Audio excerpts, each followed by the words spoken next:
Imagina por un segundo que lo tienes todo. La sabiduría para resolver cualquier problema, la riqueza para cumplir cualquier deseo y el poder para que todos te respeten. ¿Suena como una bendición? Piénsalo de nuevo, porque la historia que estás a punto de escuchar revela una verdad aterradora. Nos enseña que tenerlo todo puede ser el camino más rápido para perder tu alma. Existió un rey bendecido por Dios como ningún otro en la historia. Un hombre que pidió sabiduría y Dios, en su infinita generosidad, le entregó el mundo entero. Pero en la cumbre de su gloria, rodeado de oro y alabanzas, cometió un error, un desvío silencioso, una decisión del corazón que lo arrastró lentamente hacia la oscuridad y la desesperación. Pero no te equivoques. Esta historia no es sobre un rey antiguo, es sobre ti, es sobre las trampas que el mundo te pone cada día, esas pequeñas concesiones que parecen inofensivas, esas voces que te susurran que puedes servir a Dios y al mismo tiempo a tus propios deseos. Hoy vas a descubrir la lección que el hombre más sabio aprendió de la forma más dura. Una lección que puede proteger tu hogar, tu familia y tu corazón de la ruina espiritual. Si tú crees que la verdadera sabiduría viene de lo alto y no de los hombres, y que un corazón fiel a Dios es el mayor tesoro que existe, demuestra tu fe ahora mismo. Presiona con fuerza el botón de me gusta como una declaración de que eliges la luz. Suscríbete para que esta comunidad de almas que buscan la verdad crezca cada día más fuerte. Y por favor, comparte este mensaje, porque nunca sabes qué corazón herido necesita escucharlo hoy. Quédate conmigo hasta el final, porque lo que le sucedió en sus últimos días al gran rey Salomón es una advertencia y una bendición que ha sido preparada para tocar tu vida y cambiar tu destino para siempre. En la penumbra de un palacio que ya no resuena con la música de la gloria, sino con el eco sordo del silencio, un anciano rey respira su último día. No es un monarca cualquiera, es Salomón, un hombre que una vez fue sinónimo de una sabiduría casi divina, de una riqueza que avergonzaba a los imperios y de un poder que parecía ser el reflejo mismo del favor de Dios en la tierra. Pero el aire que ahora llena sus pulmones no huele a cedro del Líbano ni al incienso del templo.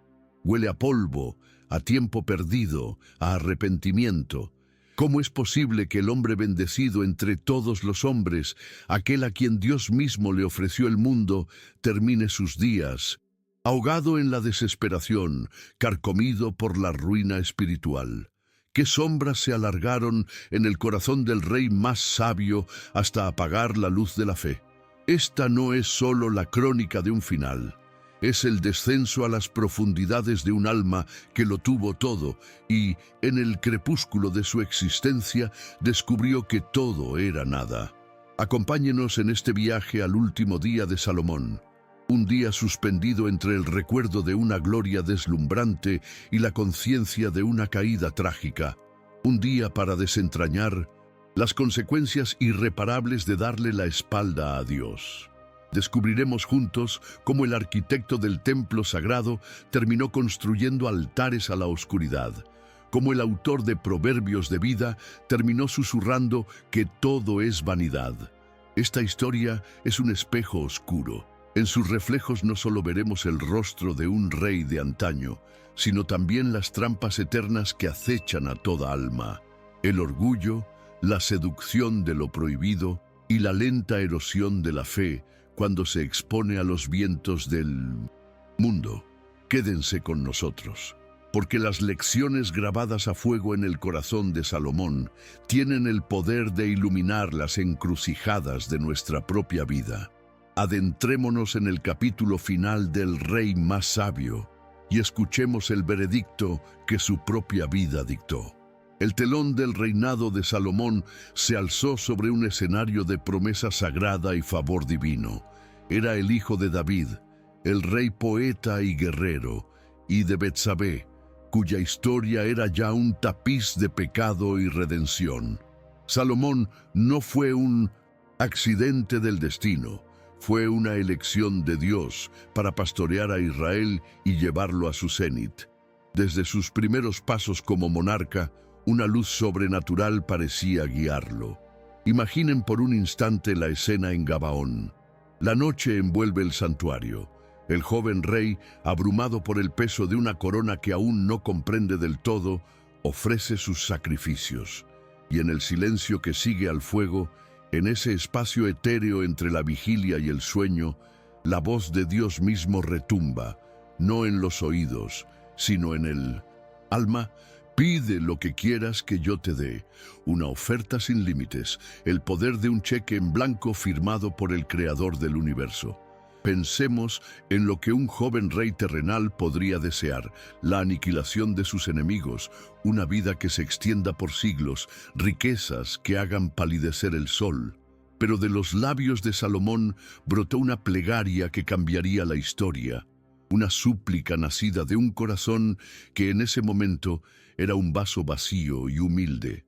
Da pues a tu siervo un corazón que sepa escuchar.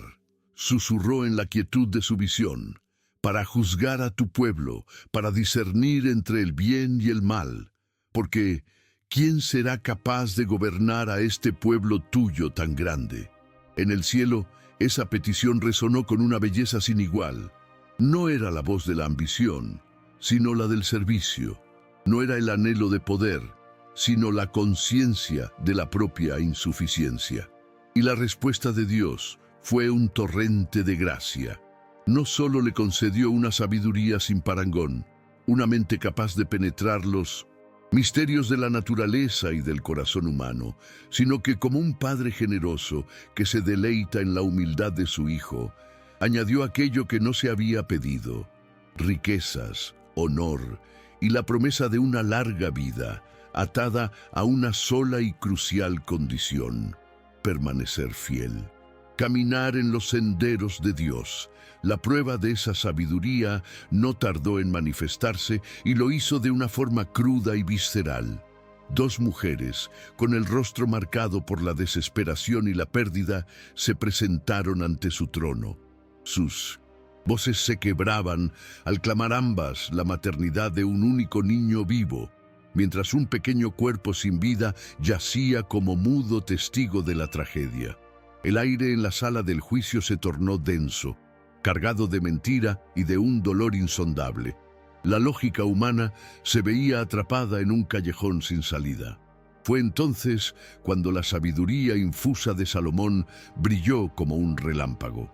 Su voz, calma y afilada como el acero, dictó una sentencia que heló la sangre de los presentes. Partan en dos al niño, vivo, y den una mitad a la una y la otra mitad a la otra. Un murmullo de horror recorrió la corte. ¿Era esa la solución del rey sabio? ¿Una justicia tan brutal y ciega?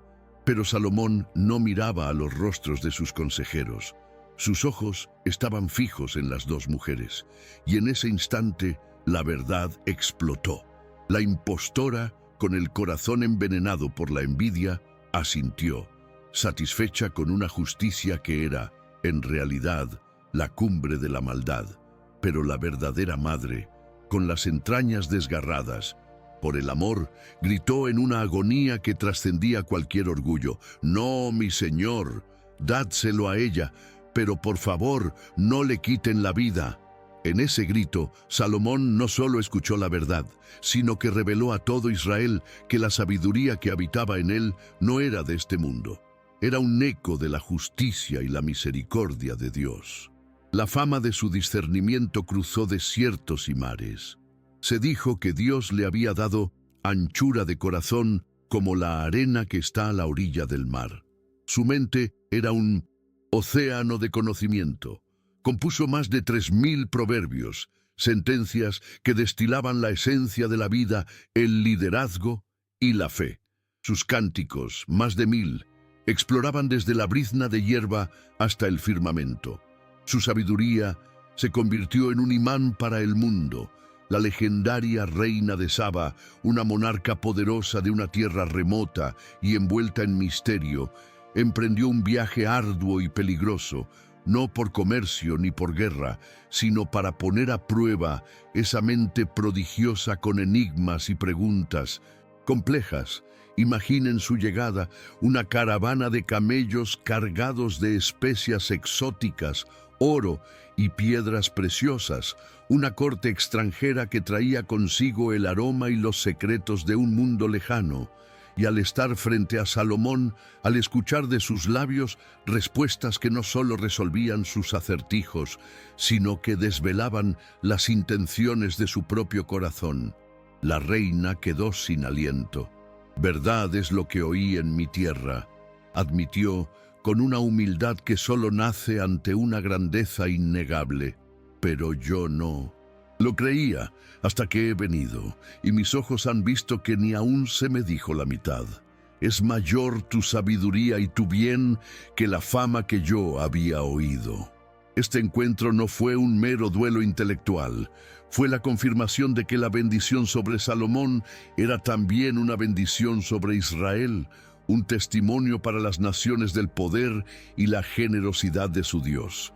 Pero el culmen de su gloria temprana, la joya de su corona, fue una obra que su padre David solo pudo soñar: la construcción del templo en 1909. Jerusalén no era un simple palacio para un Dios local, era la materialización del anhelo de Dios de habitar en medio de su pueblo.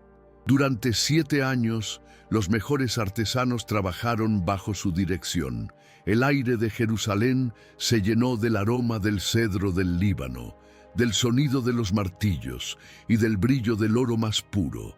Cada piedra fue colocada con una intención sagrada, cada panel de madera tallado con una devoción reverente. Y cuando el templo se irguió en toda su magnificencia, una maravilla arquitectónica sin igual, Salomón guió a la nación en una oración de dedicación que ascendió hasta el trono de Dios. De pie, con los brazos extendidos hacia el cielo, su voz resonó sobre la multitud congregada: «Señor, Dios de Israel, no hay Dios como tú, ni arriba en los cielos, ni abajo en la tierra, que guardas el pacto y la misericordia con tus siervos, los que andan delante de ti con todo su corazón». En ese momento, Salomón era más que un rey.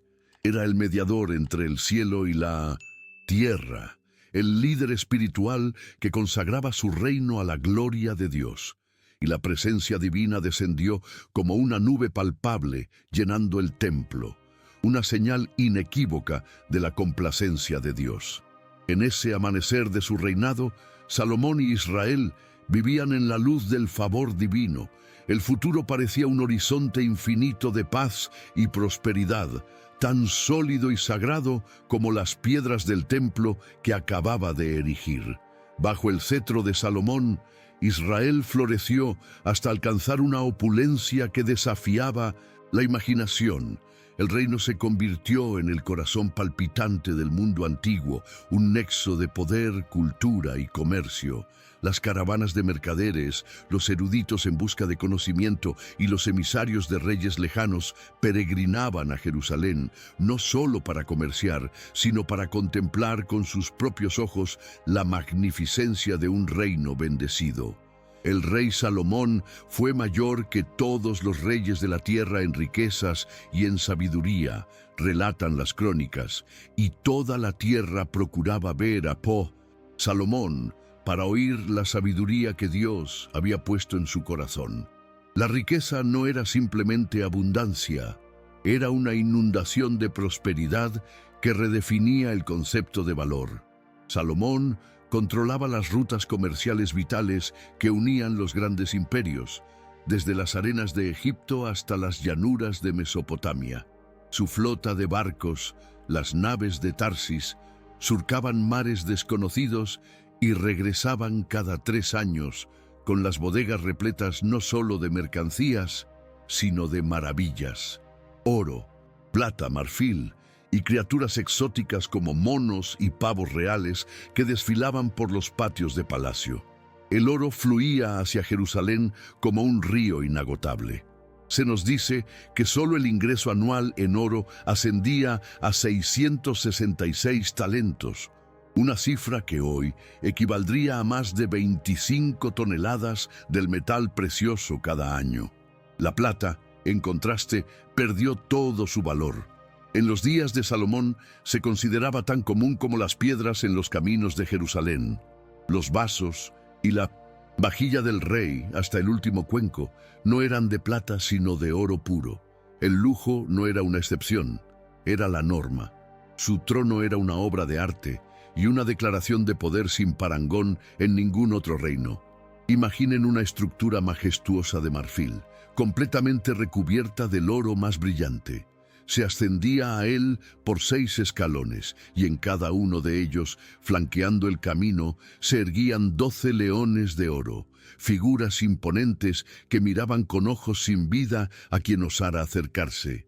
Era un símbolo tangible de su dominio, una obra que susurraba que su autoridad era tan indiscutible como la fuerza del león. Sin embargo, en el corazón de esta inconmensurable riqueza, como una semilla oscura en tierra fértil, comenzó a germinar la tentación. El poder, que había sido un don para gobernar con justicia, se convirtió en una herramienta para forjar alianzas mundanas. Y estas alianzas, en la costumbre de la época, se sellaban no con tratados, sino con sangre, con lazos matrimoniales. Aquí comienza el giro sutil, el primer paso en el camino descendente. La Biblia nos dice con una franqueza dolorosa que Salomón amó a muchas mujeres extranjeras, no solo a una, sino a muchas: moabitas, amonitas, edomitas, sidonias, eteas.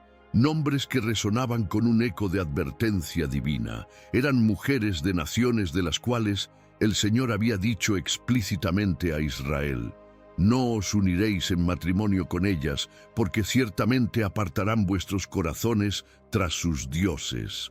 Esta no era una simple sugerencia, era un mandato divino, una ley de supervivencia espiritual para un pueblo elegido rodeado por un mar de paganismo.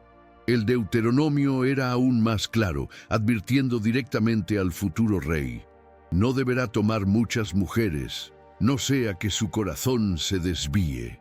Salomón, el hombre de la sabiduría insondable, el que podía discernir los secretos del alma humana, leyó estas advertencias como si fueran letra muerta, reliquias de un pasado temeroso que su propia grandeza había superado. Tomó 700 esposas con rango de princesas y 300 concubinas, 1000 mujeres, 1000 lazos políticos, 1000 puertas abiertas a influencias extranjeras, 1000 oportunidades para que su corazón, una vez indiviso para Dios, se fragmentara. Estos matrimonios no fueron un simple error de juicio, fueron un acto de desobediencia deliberada, una violación directa de la alianza con el Dios que le había dado todo.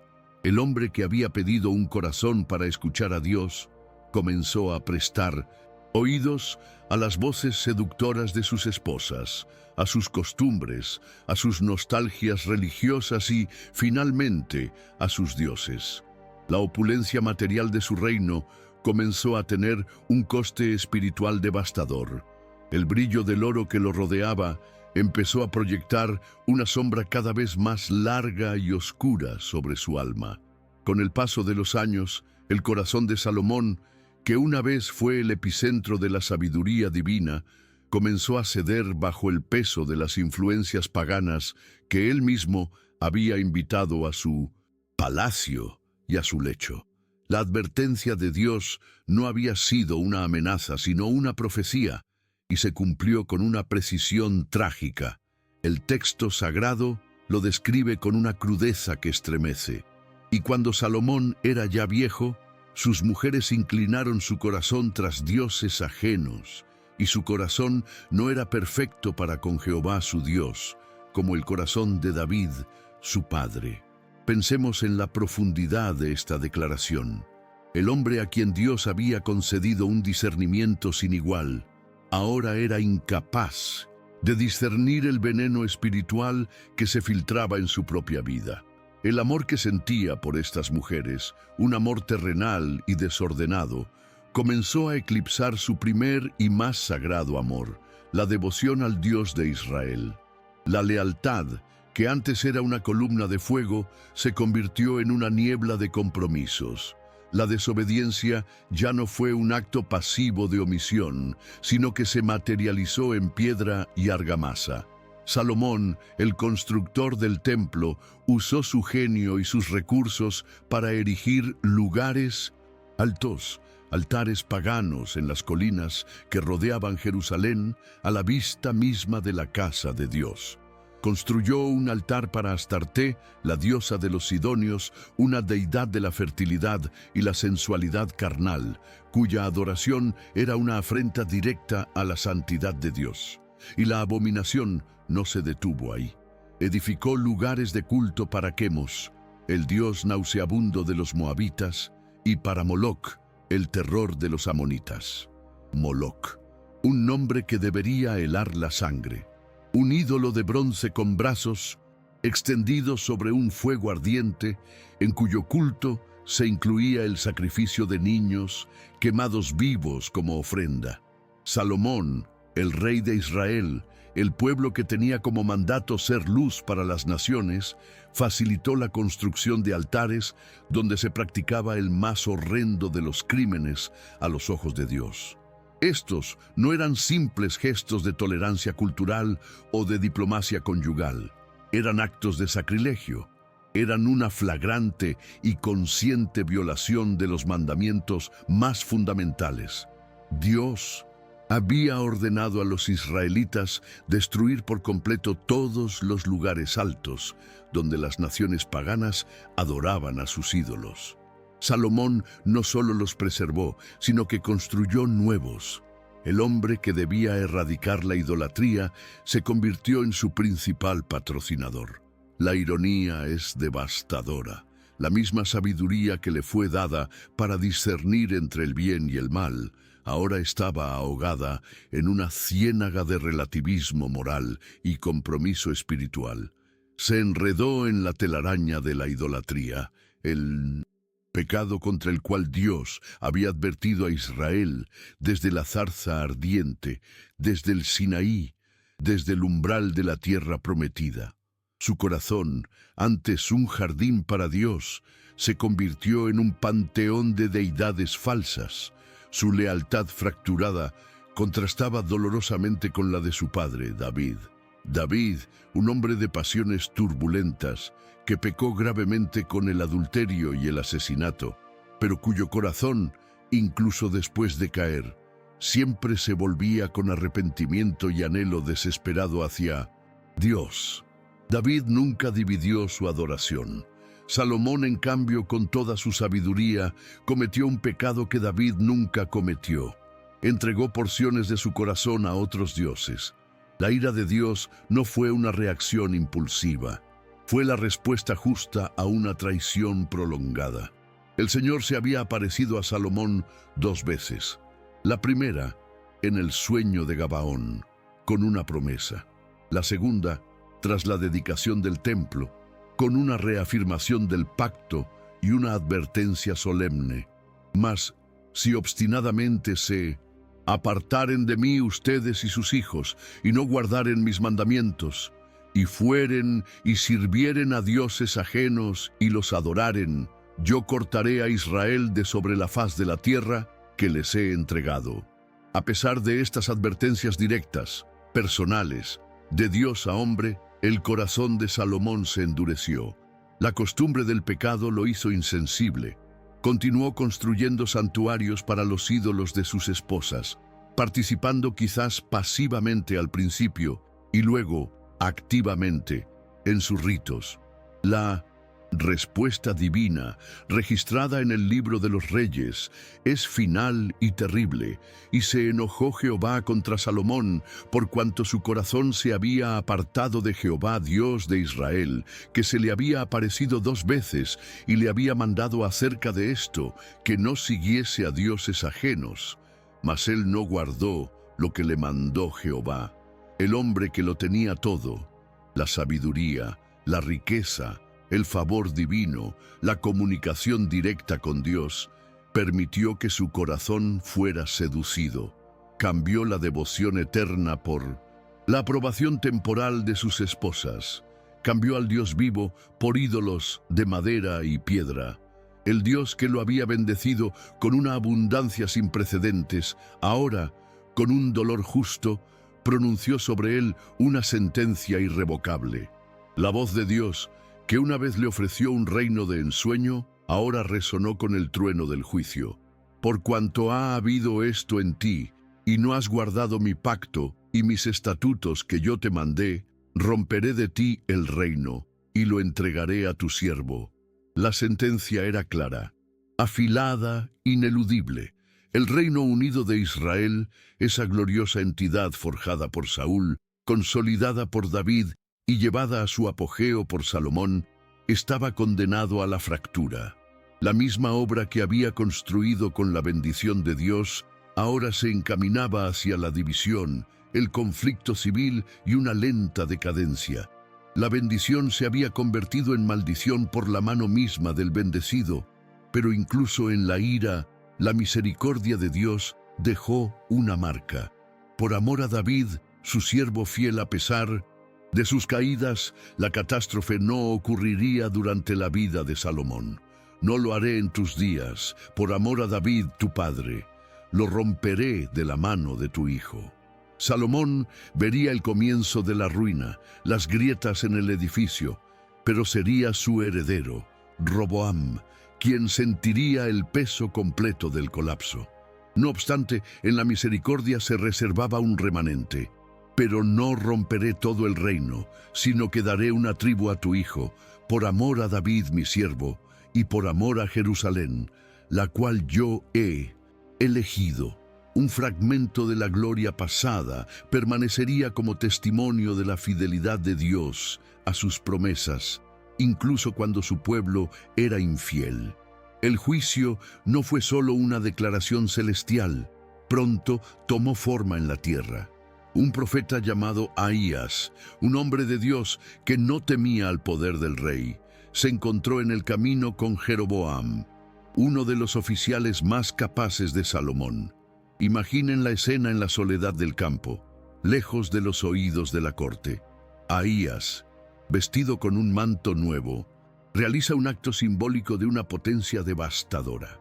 Toma su propio manto, la prenda que lo cubre, y lo rasga en 12 pedazos, uno por cada tribu de Israel. Luego se vuelve a Jeroboam y le dice: «Toma para ti los 10 pedazos, porque así dijo Jehová, Dios de Israel: He aquí que yo rompo el reino de la mano de Salomón, y a ti te daré 10 tribus».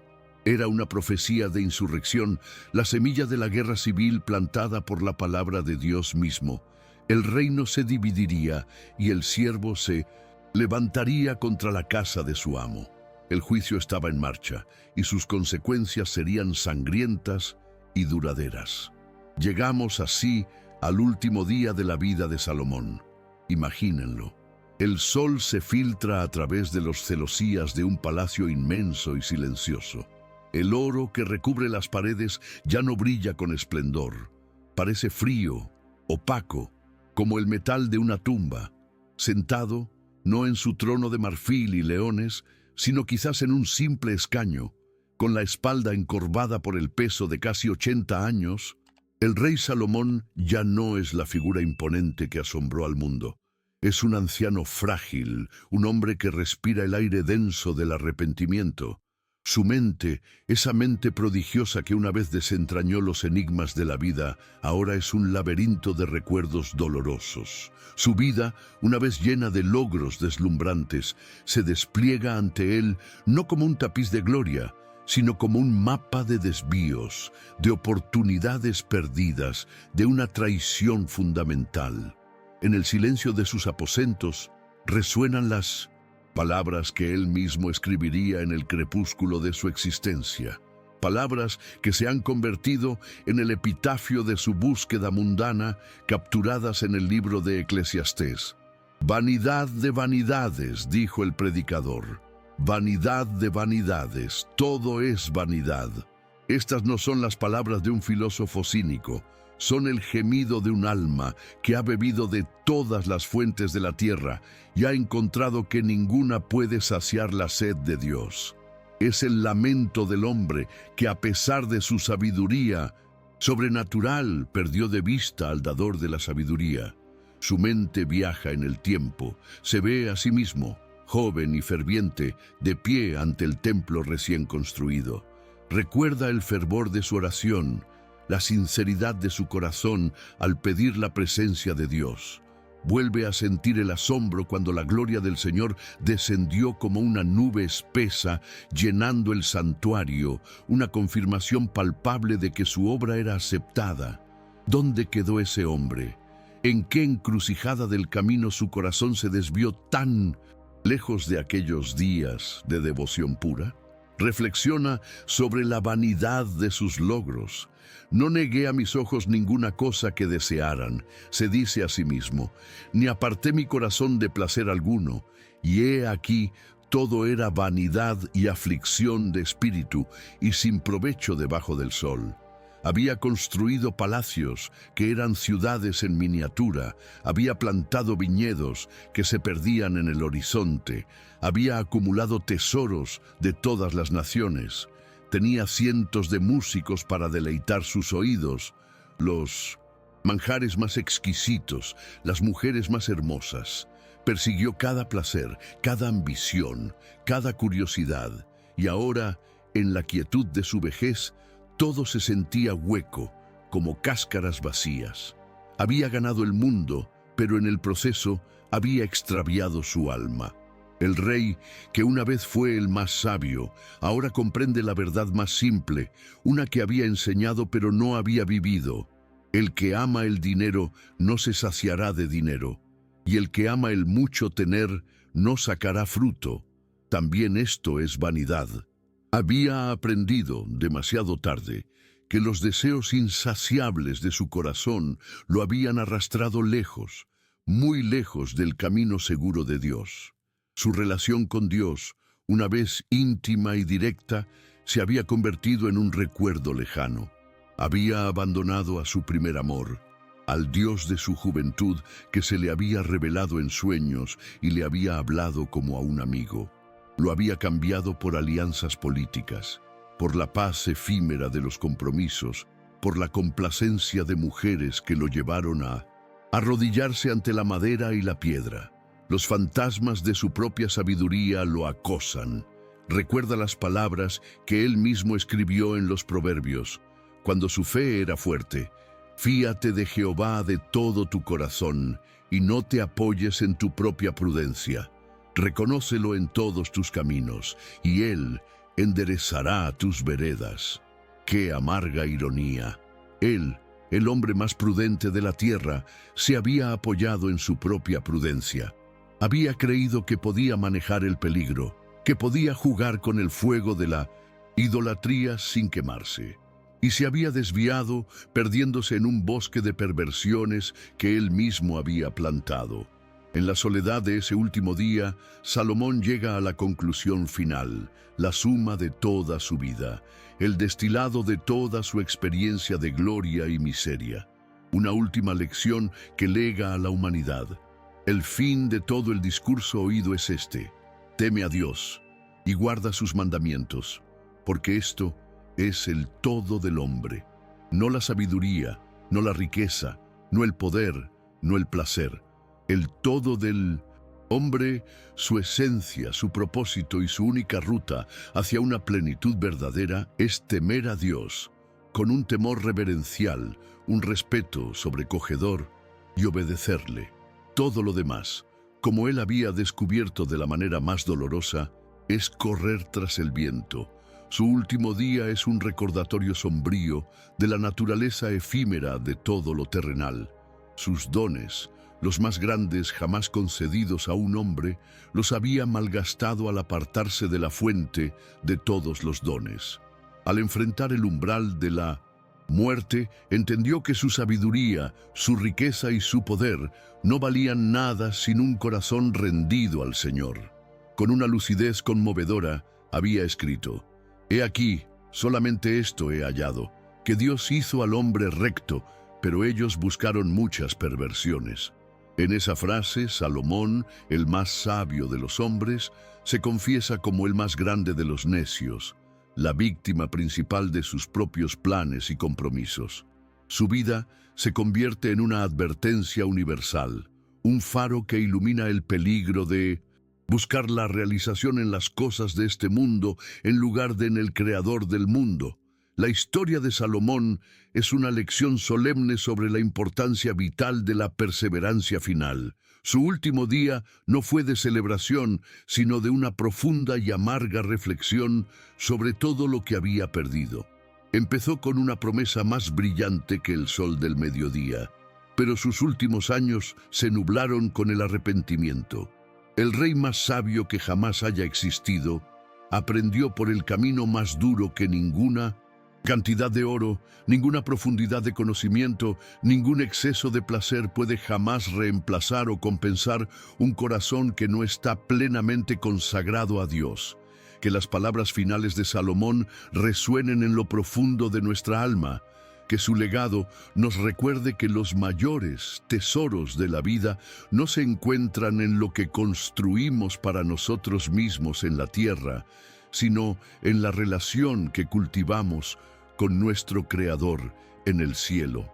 El último día de Salomón no estuvo marcado por la alegría de la victoria, sino por el dolor de una vida que se había desviado de su centro. Aprendamos de sus errores, porque en la carrera de la fe no importa cuán brillantemente se comience, sino si se permanece fiel hasta el final. Y así llegamos al final de la historia de Salomón. Un relato que comienza con la más grande de las bendiciones y termina con la más amarga de las lecciones. Su vida es un espejo que nos obliga a preguntarnos, ¿de qué sirve ganar el mundo entero si en el proceso perdemos nuestra alma? ¿De qué sirve tener toda la sabiduría humana si nos olvidamos de la simple obediencia a Dios? La caída de Salomón no fue un derrumbe repentino, fue una erosión lenta.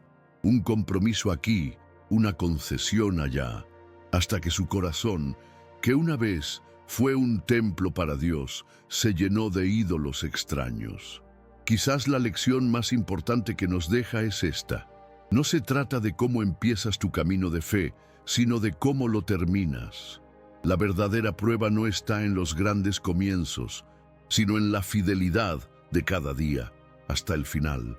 Gracias por acompañarnos en este viaje al corazón del Rey más sabio. Eres parte de una comunidad que no teme mirar las sombras para encontrar la luz. Si este mensaje tocó tu corazón y te dejó una reflexión valiosa, déjanos un me gusta para que esta luz llegue a más personas. Suscríbete para que sigamos creciendo juntos y descubriendo las verdades profundas que alimentan el espíritu. Y ahora me encantaría escucharte a ti. Cuéntanos en los comentarios, ¿qué lección te llevas de la vida de Salomón? Tu experiencia enriquece a toda esta comunidad. Recuerda siempre que el mayor tesoro no es el oro ni el poder. Es un corazón que, hasta su último latido, permanece fiel a Dios. Que la paz te acompañe.